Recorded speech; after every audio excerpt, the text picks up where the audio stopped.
Esse é o programa Edson Ferrarini e nós nos encontramos para falar com a família. O nosso programa é o programa da família, porque as informações que nós trazemos aqui são difíceis de você obter em outro lugar. Nós não temos na televisão brasileira um programa específico para ajudar. E se eu dissesse a você que o programa de hoje é simplesmente fantástico, pode acreditar. Nós vamos falar de drogas, vamos falar de todas as informações que a família precisa. 2 amigos eu tenho aqui. Você vai conhecer este amigo que chama Rodrigo Monteiro e vai conhecer aquele outro amigo que se chama Miguel Tortorelli. 2 amigos, 2 grandes companheiros. E se é o programa da família, eu peço ao marido, à esposa, reúna os filhos aí na sala para assistir este programa. Do mesmo jeito que você faz para assistir uma novela da Globo, outras coisas, esse é importantíssimo. Se você soubesse, o Dr. Rodrigo Monteiro é médico. E a sua vida, a sua experiência tem alguma coisa que a família precisa saber. O que é, doutor Rodrigo? Bom, prazer é meu em cumprimentá-lo aqui, viu, doutor Rodrigo? Primeiramente, boa tarde. Tá? É um prazer, agradeço o convite de estar aqui com o senhor e com o meu também amigo, Miguel Tortorelli. E o doutor, ele é médico e a especialidade dele é dermatologia. Dermatologia e medicina do trabalho. Dermatologia e medicina do trabalho. Isso. Que é o seu trabalho de hoje. É a atividade principal. Principal. É. E o doutor A secundária é voluntário do Amor Exigente. Sim. Voluntário do Amor Exigente. O Miguel é o vice-presidente nacional do Amor Exigente. O Amor Exigente, você vai entender aqui nesse programa, é para ajudar você que tem problemas com álcool e drogas. E o que mais, Miguel? E esse programa é para trazer esperança para as famílias. Quando a família tem um ente querido envolvido com drogas e acha que não tem mais jeito, que acabou tudo, assistam este programa. E daí, doutor Rodrigo? Bom, o senhor, esse médico, quem vai falar para você como é que um cara médico um dia experimentou maconha? Como é que isso acontece? Pois é, né? Para as drogas, como o álcool, né? Ela faz parte da sociedade e cada vez mais, né? Então, eu acho importante, fiquei muito feliz com o convite, porque hoje, esse ano, na verdade, eu completei 18 anos de sobriedade. 18 anos que ele não bebe, 18 anos que ele não bebe uma gota de álcool. Não como nem um bombom com licor. Nem um bombom com licor. É. E 18 anos que ele também não... As drogas que ele teve experiência foram simplesmente... Maconha a primeira. Primeiro foi o álcool. O álcool. O álcool. Depois eu experimentei a maconha, fui para cocaína, que era a minha droga de escolha, de preferência. Mas a dependência química, que é uma doença, né? Ela atinge um nível, um ponto, um determinado ponto, aonde o que vier é bem-vindo. Então, se eu tivesse maconha, era maconha. Se eu encontrasse remédios, eu tomava remédio. Se eu tivesse cocaína, tivesse crack, o que viesse para me entorpecer... Total flex. Exatamente, total flex. O que tivesse para me entorpecer e não viver aquela realidade de dor, que na época era uma dor, eu encarava e punha para dentro, né? Então, até como eu havia comentado com o senhor, a minha primeira experiência com droga foi o álcool. Com quantos anos, Rodrigo? Com 13 anos, né? Foi numa festinha, festinha de criança, que tinha a dancinha da vassoura, menino leva um refrigerante, menina leva um prato de doce, e eu, já com um comportamento desviado, né? Aos 13 anos eu fui a única criança que levei bebida escondida. E eu bebi, não compartilhei aquilo com ninguém, porque, né, as pessoas tomavam refrigerante, eram crianças de verdade, né? E eu que estava ali fora da casinha, vamos dizer. E eu me embriaguei, fiquei bêbado e todo mundo percebeu no final. E aquilo foi o dia 1, vamos dizer assim. Mas você se embriagava sempre? Ou você desenvolveu, por exemplo, o alcoolismo? Ou não? Ou você bebia só na festinha e depois usava droga? Porque o alcoólatra é aquele que bebe todos os dias. Sim, exatamente. Então, assim, a dependência química, né, ela basicamente é uma doença, né, reconhecida atualmente pela Organização Mundial de Saúde. E no escopo dessa doença, existe uma coisa que a gente chama de droga de escolha. Então, a pessoa ela tem preferência por uma droga, né? Ela acaba experimentando várias, ela tem preferência. Então, no meu caso, a minha preferência era cocaína. Então, eu não bebia para me embriagar. Eu bebia na ausência de cocaína, ou quando eu estava usando, por causa do local, eu estava num bar, eu bebia assim. Mas eu conheci muitas pessoas que a droga de escolha era o álcool. E aí a gente, como o álcool tem uma evolução de longos anos até deteriorar o corpo como um todo, a gente acaba classificando ela como alcoolismo. Você que está me assistindo, você diz assim, será que eu sou alcoólatra? O que é ser alcoólatra? Alcoólatra é aquele que... Veja se você se enquadra nisso aqui. Alcoólatra é aquele que não consegue evitar o primeiro gole, ele não para no segundo, ele perde o controle diante da garrafa. E é aquele que bebe necessariamente quase todos os dias, ou dia sim, ou dia não. Esse é o alcoólatra. Então, se você tiver assim, busque ajuda urgente, porque também o cara está caído no chão, o cachorro está lambendo a boca deles, fala para ele, você é alcoólatra? Fala, não, sou bebedor social. Precisa cuidado nisso também, não é, Miguel? E é importante que o Rodrigo coloque, agora com experiência como médico, né? E ele acabou de falar, o alcoolismo acaba demorando mais, a doença se instala muito depois que ela começa a vir à tona. E a doença da negação. Ninguém admite e vai parar quando quer de beber e bebe socialmente. Como é que você consegue detectar que a pessoa já está nesse caminho, Rodrigo? O grande perigo que eu vejo com relação ao álcool é a cultura que existe em volta dele. Porque se um pai, uma mãe, chega em casa de sopetão e pega o filho fumando maconha, é uma tragédia, né?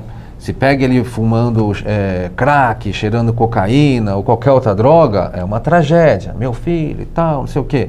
Agora, se um pai ou uma mãe chega em casa e flagra o filho de 15 anos bebendo cerveja com outro colega ali, às vezes ele vai levar uma bronca, mas é aceito. Tá quase na hora, tá virando hominho, né? E a bebida passa a ser protegida, o ato de beber passa a ser uma coisa aceitável. Nisso a pessoa embarca numa viagem... Isso é muito importante que o Dr. Rodrigo Monteiro está falando. Essa cultura, porque dá a impressão que a cerveja não é álcool, dá a impressão que o álcool não tem problema nenhum. Aliás, é só no Brasil que cerveja não é álcool, viu? No Brasil, cerveja não é álcool. Agora, olha a sacanagem que estão fazendo. Eles estão permitindo anúncio de cerveja no horário nobre. E sabe qual é a outra grande sacanagem? Será que o Neymar precisava desse dinheiro maldito? Ele está fazendo propaganda de cerveja. Então não faça isso, Neymar. O Brasil te adora, o mundo te adora. Você não precisa desse centavo maldito, porque o jovem o imita. O jovem o imita, Neymar. Faz propaganda de uma cerveja, não sei se é proibida o nome, faz o ratinho, sei lá o nome que é. Agora, no horário nobre, isso no Brasil precisava porque no Brasil a cerveja não é álcool. Exatamente. Cerveja não é álcool, eles pensam assim. Por muitas vezes, inclusive lá no nosso grupo de Amor Exigente, que é um grupo de assistência à família e ao próprio dependente em si, quando a pessoa chega pela primeira vez, a gente questiona, tá, mas qual o seu problema, a sua história? Você bebe? A pessoa fala assim, não. Às vezes eu tomo cerveja, mas bebida não. Ele já coloca aquilo como se não fosse uma droga, né? E a cerveja, como outras bebidas alcoólicas, é sim. E o grande perigo da bebida é justamente essa camuflagem, essa proteção social, aonde beber é aceitável, aonde beber é bonito, onde beber faz parte do crescimento de uma criança, principalmente do homem, né? E isso é um completo engano, porque aí muitas vezes a pessoa já está ali num período de faculdade, ou já se formou, está trabalhando, e ela vem bebendo dia sim, dia não, ou às vezes todo dia, e fica com aquela coisa, é o happy hour. Ah, não, é só para relaxar, é para desestressar. Então, os próprios colegas e a própria família, os entes queridos, têm dificuldade em classificá-lo, em identificá-lo como um bebedor exagerado ou até como um alcoólatra, porque a bebida é aceita, né? Então, a pessoa que geralmente é o pai que vai identificar no filho, que teria que identificar no filho um exagero na bebida, é um cara que também está bebendo, vendo jogo de futebol ou qualquer coisa. Então, fica muito difícil. Esse limite do exagero, né? Ele se perde porque as pessoas também estão bebendo. Então, a hora que você vê, se passou anos. Vamos aproveitar o médico, que é o Dr. Rodrigo Monteiro. Veja você, Dr. Rodrigo, o cara cheira cocaína aos 13 anos. Vamos entender o que acontece. Se eu tiver uma mancha aqui na pele, ele é dermatologista, ele sabe o que eu vou passar aqui, o senhor vai me receitar um remédio, provavelmente vai sumir essa mancha, provavelmente. Se o cara cheirar cocaína a primeira vez, vai registrar aqui no cérebro do cara, da memória química, vai registrar aqui, sei lá, e não apaga mais, doutor. Como é que é isso aí? Como é que é esse sistema que aquele primeiro cigarro de maconha que o cara fumou registra aqui na memória química, aquela cheirada de cocaína, aquele cachimbo de crack que o cara deu uma baforada nele, registra aqui e não apaga mais. Por isso não pode ter a primeira dose. Exatamente, exatamente. O registro fisiológico, físico, de uma sensação de prazer exuberante, grande, que é o que a droga produz, porque se não houvesse essa sensação boa, entre aspas, não haveria repetição, né? No momento do uso. No momento do uso, o doutor está falando o grande prazer que ela dá. Consequência e aí, outra coisa. Essa primeira vez que ele vai, vamos dizer assim, que ele transcende, né, que ele ultrapassa o limite da normalidade, sente coisas que ele nunca sentiu, aquilo é registrado de uma maneira grandiosa. Mas não só pela potência química da droga, mas também e principalmente pelos motivos que levaram aquilo. Por exemplo, às vezes o que levou aquilo é um menino depressivo, que ficava excluído na escola, né? E aí ele era triste e de repente ele encontrou um grupo onde ele era aceito, se ele fumasse maconha. Então não é só a sensação da droga, é o status, é o local que essa droga te coloca dentro de um determinado ramo social onde você se sente bem. Pô, aqui eu sou aceito. O clima que psicologicamente envolve aquilo tudo é que faz com que... Olha o que o doutor Rodrigo Monteiro está falando, que coisa fantástica.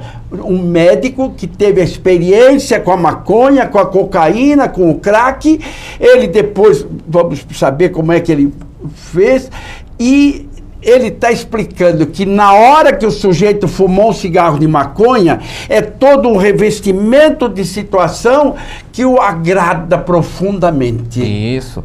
Então, às vezes, maqueia uma realidade triste, uma morte, uma decepção com a escola, etc., com o trabalho. E essa sensação física, agora, voltando à sua pergunta, ela é tão potente que ela nunca mais é atingida. E aí, desse dia em diante, passa-se a uma busca constante de sentir novamente aquela primeira sensação. Não tem mais. Que nunca mais vem. Nunca mais vem. Olha, gente, olha que coisa importantíssima, né? Que nós estamos falando. E aí entra, vamos dizer assim, o primeiro dia de uma trajetória de compulsão. Porque a pessoa quer, não, eu preciso sentir daquela maneira. E ela busca. Não, aí vai em outra favela, vai em outro lugar, usa uma quantidade maior, muda de droga. E aquela busca é uma busca sem fim, né? É claro que no meio disso, a continuação, o reuso, envolve várias outras Por coisas, isso que né? ele usa maconha durante algum tempo e depois ele fala que empapuça, não faz mais efeito. Daí então surge um amigo que oferece a cocaína e ele fala, quem sabe eu vou buscar aquela experiência lá atrás. Isso exatamente. Daí ele usa na maconha, daí ele vai cheirando a cocaína, vai usando, e vai aspirando, vai sentindo. E de repente lá surge um amigo que traz uma pedrinha de crack, mostra o cachimbinho para ele, ele fala... Quem sabe eu encontro aqui aquela experiência. Exatamente. Olha aí, Miguel. E não vai mais encontrar essa sensação do primeiro uso nunca mais. Quem está falando com você é um usuário médico. Não é um cara que leu isso no jornal. E não é que acha, que ninguém acha nada. Exatamente. É só experiência. Então, assim, essa... É claro que em tudo na vida, como em medicina, a gente não pode generalizar, né? Então, fala assim, toda pessoa que bebe uma cerveja vai virar alcoólatra? Não, não é isso. Mas a gente tem sempre que lembrar que todo alcoólatra um dia bebia uma cerveja de vez em quando. E isso é apenas assim uma frase ilustrativa, porque independente da dose, independente da frequência, tanto o álcool como a droga, ela tem os perigos inerentes àquela situação. Por exemplo, a pessoa nunca bebeu. Aí com 18 anos ela ganhou um carro, entrou na faculdade, vou comemorar, vou beber pela primeira vez. Às vezes foi a primeira vez que ela bebeu 3 cervejas, pegou o carro, atordoado, já balançado, né? Ela nunca bebeu 3 cervejas, vai abalar. E de repente ela provoca um acidente, mata alguém, ou atropela, ou morre, ou pior, que ao meu ver é pior que a morte em si, ela ficar paraplégica, ficar numa cama, que é o que acontece com a maioria dos jovens que sofrem um acidente. O senhor usou de que idade? O senhor começou aos 13 e parou com que idade? Aos 19 anos. Aos 19 anos. O pai dele é médico também. Isso, meu pai O pai dele é médico. Conceituadíssimo, uma pessoa maravilhosa, ele dos 13 aos 19. Daí, quando você parou com a droga, aí você falou, eu vou imitar o meu herói. Exatamente. Então, nessa minha trajetória de depressão, né, de arruinamento da vida, de fundo de poço, a hora que eu cheguei no fundo do meu poço, eu precisei de uma internação. Né? Então eu fui para uma comunidade terapêutica, né? Onde eu fiquei por um período de 11 meses, que para mim, né, foi assim foi o que salvou minha vida, né? Às vezes as pessoas não precisam de internação, mas aqui eu tenho que falar da minha experiência, né? Eu acredito que é o melhor caminho, desde que ela fique num lugar bom, porque a gente tira aquela pessoa da rua, tira daquele ambiente, do meio, né? Tira da convivência e deixa ela um tempo lá, para ela ficar abstinente e pensando na vida. Depois é um treinamento, depois ela vai voltar para a sociedade. E aí nessa de voltar para a sociedade, eu, refletindo na minha vida, queria fazer algo, né? Precisava fazer algo. Inclusive é uma história interessante, porque o rapaz que dormia no quarto comigo, nessa comunidade terapêutica, que se chama Horto de Deus, fica na cidade de Taquaritinga, no estado de São Paulo mesmo. Ele falava... Essa história é interessante porque ele vai terminar essa internação e aquilo que estava no subconsciente dele, o herói dele que é médico, o pai que é médico, ele diz, eu vou perseguir essa direção. Nós vamos conversar isso e eu vou contar também a minha história, que eu não usei droga, mas é bem parecida com a dele, porque eu sou coronel da Polícia Militar, que eu vou te contar. E daí, continua você falando do teu pai. E esse colega meu, ele falava assim, por que você não faz medicina, né? Só para o pessoal entender, eu repeti a 6ª série, né? Eu repeti o primeiro colegial e depois fiz um supletivo. E por que você repetiu? Porque eu não dava conta de estudar, né? Era todo dia, antes de entrar na escola, eu bebia, usava droga dentro da escola. Então a pessoa chega uma hora que ela desanda do caminho mesmo. E aí eu fiz um supletivo, então assim, ser médico era uma coisa muito distante para mim. Eu colocava para mim, não, jamais vou conseguir, né? Eu fiz um supletivo e na verdade não tem nada a ver, né? Quando a gente quer, né, Quando o ser humano quer, ninguém segura ele. Eu quero, eu posso, eu consigo. Exatamente. Eu quero, eu posso, eu consigo. E esse meu colega, ele falou assim, faz medicina, porque você vai chegar em casa, vai ter uma dúvida, pô, você tira a dúvida com seu pai vai te ensinar. E aí eu comecei a Gostar da ideia. eu viajar naquilo, né? Porque entre eu, meu pai e minha mãe, eu criei um muro ali, né? A gente não conversava, eu deixei de ser amigo Na época deles. da droga, ele criou um muro entre ele e o pai. Exatamente. Então assim, eles chegavam em casa, eu estava saindo. Eu estava chegando em casa, eles estavam saindo.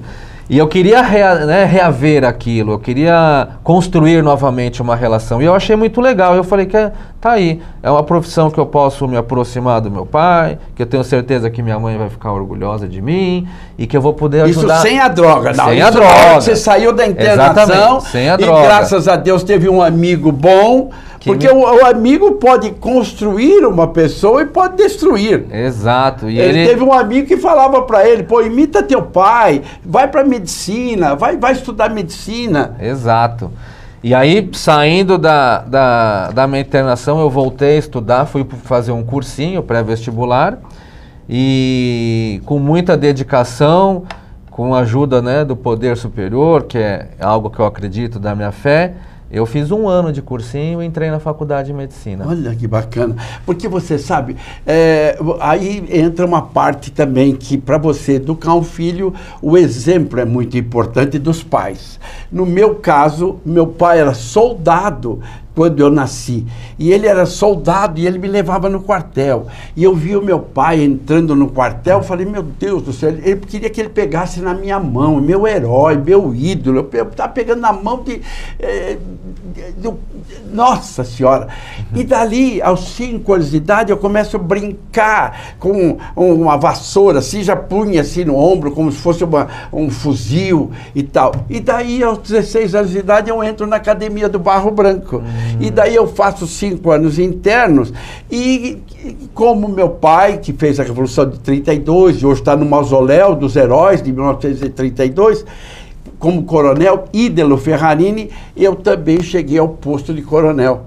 Posto máximo, imitando o meu herói, que era o meu pai. Nós dois imitamos os nossos heróis. E nessa época, policial era reconhecido, né, e venerado. Era. Hoje aí e respeitado. E respeitado. Qualquer dia nós vamos fazer um programa sobre a violência. Por que tem essa violência no Brasil? O que está acontecendo? Em princípio, a polícia tira de circulação, a Polícia Militar de São Paulo tem 90 mil homens. Ela tira de circulação os bandidos, acabaria com os bandidos, tira de circulação. Daí entra num tubo que é o sistema penitenciário, o sistema judiciário. No Brasil, para você condenar um cara, um homicídio normal, ele leva 10 anos para ser julgado, para ser arquivado. Eu sou advogado, formado pela Universidade Mackenzie.